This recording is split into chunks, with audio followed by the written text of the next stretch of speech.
नमस्कार, मैं शंभू कुमार सिंह और आप देख रहे हैं नेशनल दस्तक। बिहार पहुंच चुका हूं मैं और चूँकि लगातार दिल्ली से बिहार आना था, इक्विपमेंट्स लाने थे, तो कुछ खबरों से मैं रूबरू नहीं हो रहा था।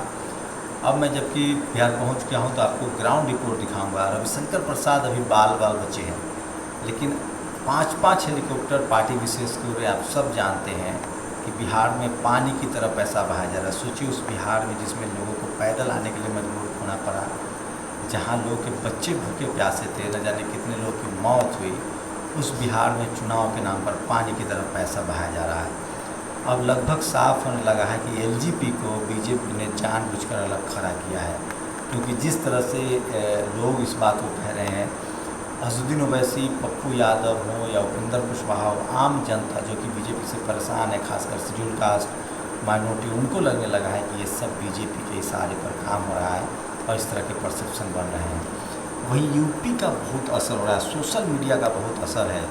यूपी में जिस तरह से दलितों की हत्या हो रही है, हाथरस का मामला हो, और जिस तरह से बलिया के बीजेपी विधायक ने साफ साफ कह दिया कि चूँकि आरोपी राजपूत समाज का है तो वो उसके साथ खड़ा रहेंगे, तो इन सब का भी असर हो रहा है। और सोचिए प्रशांत कनौजिया को किस तरह से एक छोटे से ट्वीट को लेकर उनको गिरफ्तार करके जेल में डाला गया। वहीं इस तरह का वो उन्होंने यूपी के जो सीएम है योगी आदित्यनाथ, उनके बयान को लेकर ये बोला था, लेकिन अब साफ हो गया है कि उनके विधायक वही की बात कह रहे हैं कि वो आरोपियों को बचाएंगे। दूसरी सबसे बड़ी बात है कि जिस तरह से लगातार बिहार चुनाव में यूपी का असर पड़ रहा है और मीडिया के लगातार मैनेजमेंट के बाद भी सोशल मीडिया का इम्पैक्ट जो है वो लगातार दिख रहा है। तेजस्वी यादव से बड़ी चूक होती दिख रही है। कम से कम चंद्रशेखर यादव रावल को उनको अपने पाले में लाना चाहिए था। इसका नतीजा ये होता कि दलित वोट कंसोलिडेट हो जाता पूरी तरह से। चिराग पासवान से ज़्यादा भीड़ जुटाने में चंद्रशेखर यादव रावल कामयाब होते दिख रहे हैं, ये साफ है ग्राउंड पर। उससे भी बड़ी बात है कि जिस तरह से यूपी में लॉ एंड ऑर्डर फेल है, schedule caste, schedule tribe, OBC को लेकर मारा जा रहा है, उसको लेकर लगातार गुस्सा है। बिहार में भी उसका असर हो रहा है। और जिस तरह से टीवी अखबार के जरिए मोदी ऑरा बनाया गया था, गुजरात मॉडल को इस्टेब्लिश किया गया था, सोशल मीडिया पर जिस तरह से विरोध हो रहा है, वो लोगों के घर तक हाथ में मोबाइल है और उसका असर दिख रहा है।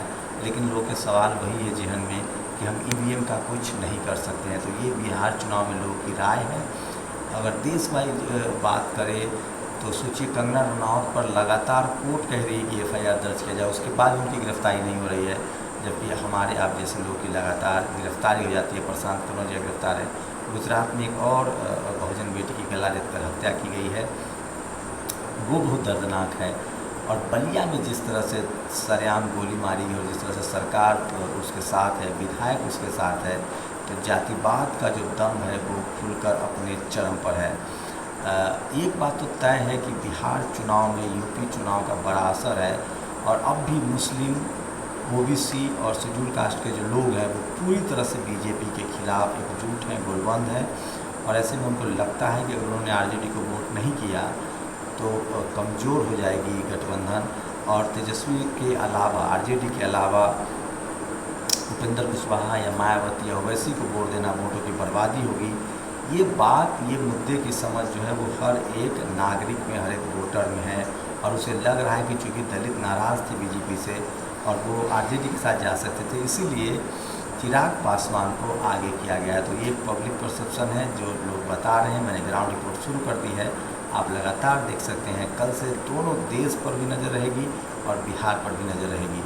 तो लगातार हम आपके लिए ग्राउंड रिपोर्ट लाएंगे। किसी तरह का कोई बायसनेस नहीं, न किसी की जीत की खुशी, न किसी के हार का गम।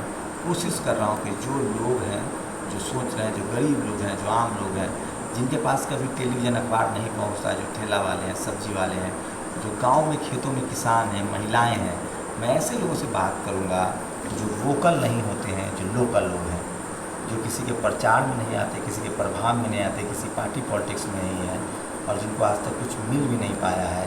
तो मैं वोकल नहीं, लोकल लोगों को आपसे रूबरू कराऊँगा। तो आप नेशनल दस्तक पर ग्राउंड रिपोर्ट देखते रहिए। शुक्रिया।